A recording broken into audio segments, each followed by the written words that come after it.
bahas pada materi kali ini. Yang pertama, kita akan membahas tentang struktur Agiospermae biji tertutup, lalu struktur Geospermae biji terbuka, kemudian ada tumbuhan Tetrodophita atau tumbuhan paku, dan yang terakhir Phloiphyta atau tumbuhan lumut. Adapun struktur reproduksi tumbuhan yaitu bunga. Pada tumbuhan berbunga atau Agiospermae, bunga adalah organ reproduksi utama. Bunga biasanya terdiri dari beberapa bagian seperti sepal, pelindung bunga, petal, kelopak bunga, stamen, organ jantan, dan pisitil organ betina. Yang kedua adalah polenisasi. Polenisasi adalah proses pemindahan serbuk sari dari ater stamen ke stigma pisitil. Polenisasi dapat terjadi melalui berbagai cara, termasuk oleh angin, air, serangga, atau hewan. Yang ketiga, penetrasi polen. Setelah polen mencapai stigma, polen akan menempel dan germinisasi untuk membentuk tabung polen yang tumbuh melalui style menuju ovarium. Penggabungan gamet.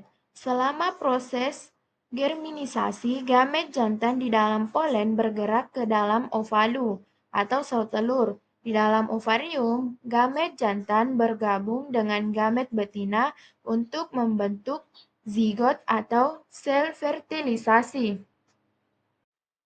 Selanjutnya yaitu pembentukan biji dan buah. Pembentukan zigot. Setelah fertilisasi, zigot berkembang menjadi embrio di dalam ovule. Ovule kemudian berkembang menjadi biji. Pembentukan buah. Ovarium yang mengelilingi biji berkembang menjadi buah. Buah berfungsi untuk melindungi biji dan memfasilitasi penyebaran biji. Selanjutnya yaitu penyebaran biji. Metode penyebaran setelah biji matang. Penyebaran biji terjadi melalui berbagai mekanisme seperti oleh angin, air, hewan, atau melalui mekanisme aktif seperti pelantaran biji. Selanjutnya penyebaran dan perkecambahan.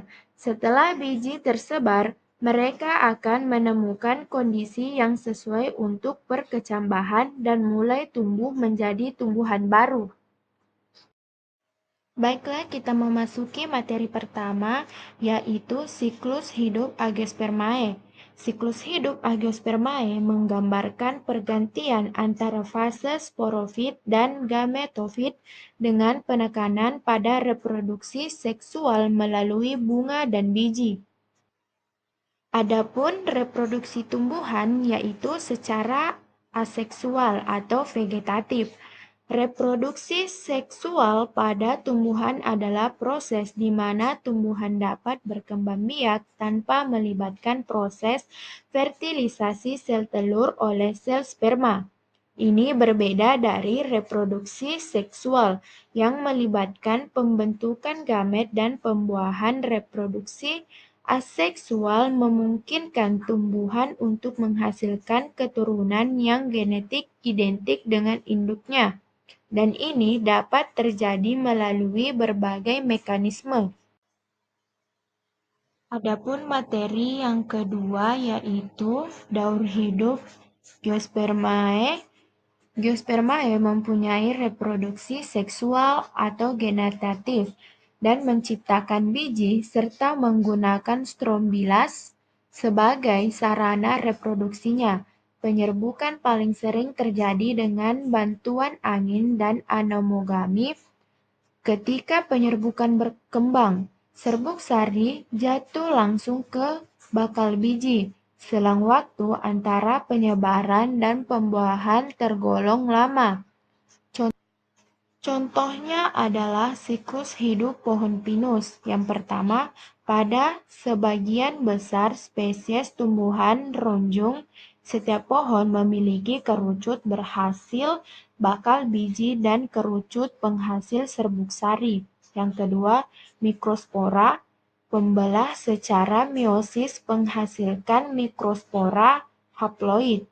Mikrospora tumbuh menjadi satu butir serbuk sari atau gametofit jantan yang tertutup serbuk sari. Yang ketiga, sisik kerucut. Yang menghasilkan bakal biji memiliki 2 bakal biji, masing-masing berisi sporagium raksasa. Yang keempat, penyerbukan terjadi ketika serbuk sari mencapai telur.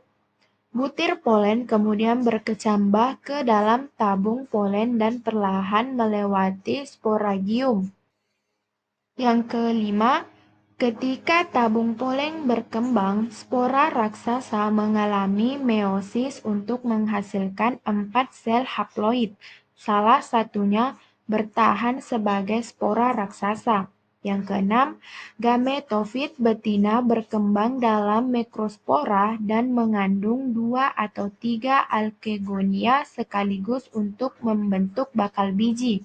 Yang ketujuh, saat telur matang, 2 sperma berkembang di saluran serbuk sari yang meluas ke gametofit betina. Pembuahan terjadi ketika inti sperma dan sel telur bergabung.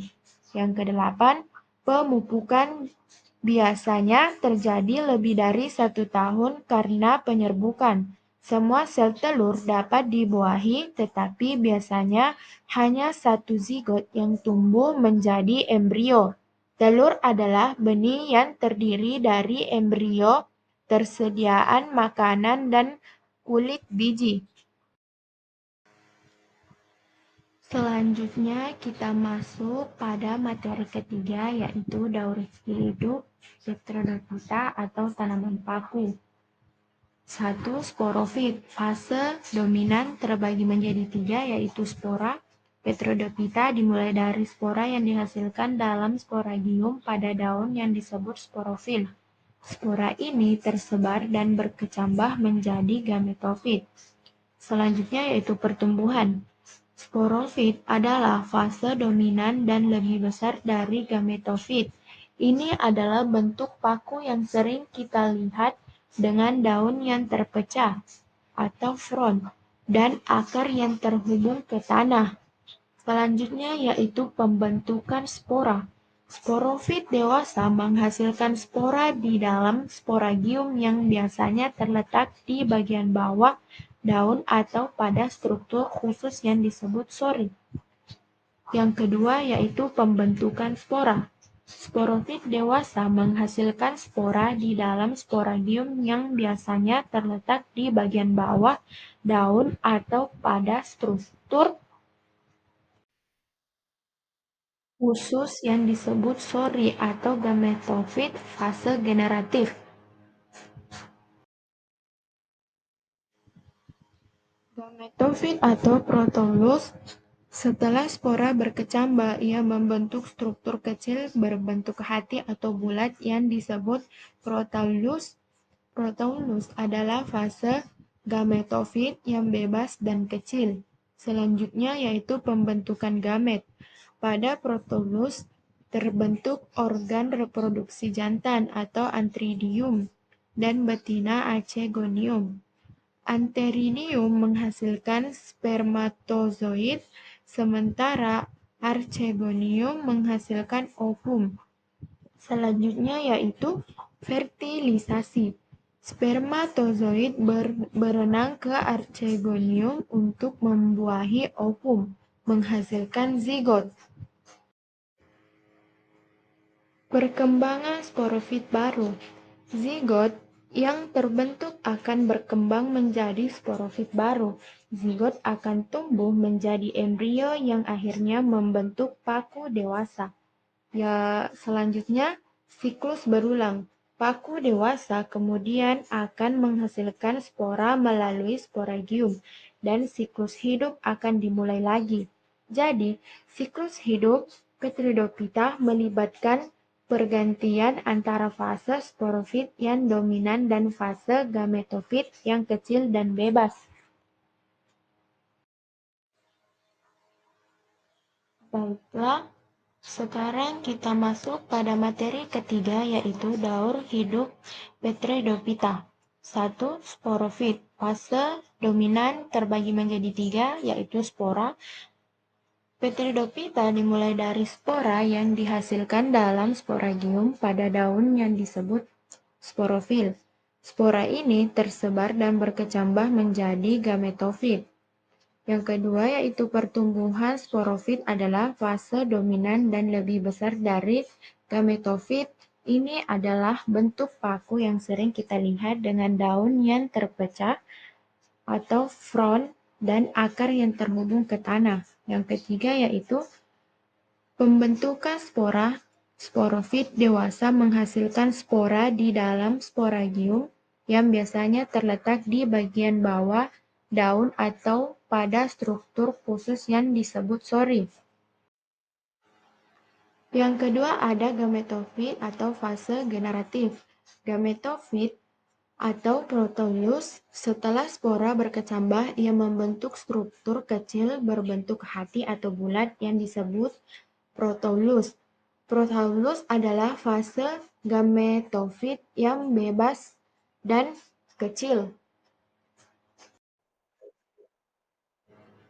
Selanjutnya yaitu pembentukan gamet. Pada protolus terbentuk organ reproduksi jantan atau antheridium dan betina yaitu archegonium. Antheridium menghasilkan spermatozoid sementara archegonium menghasilkan ovum. Selanjutnya yaitu fertilisasi.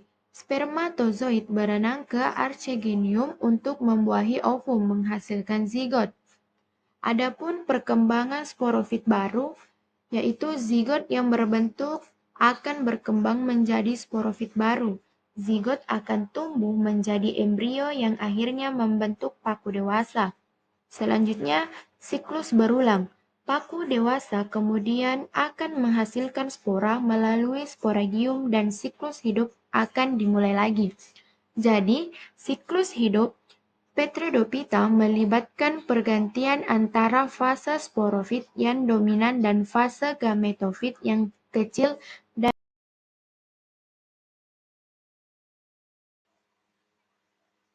baiklah, sekarang kita masuk pada materi terakhir yaitu daur hidup Petridophyta atau jamur.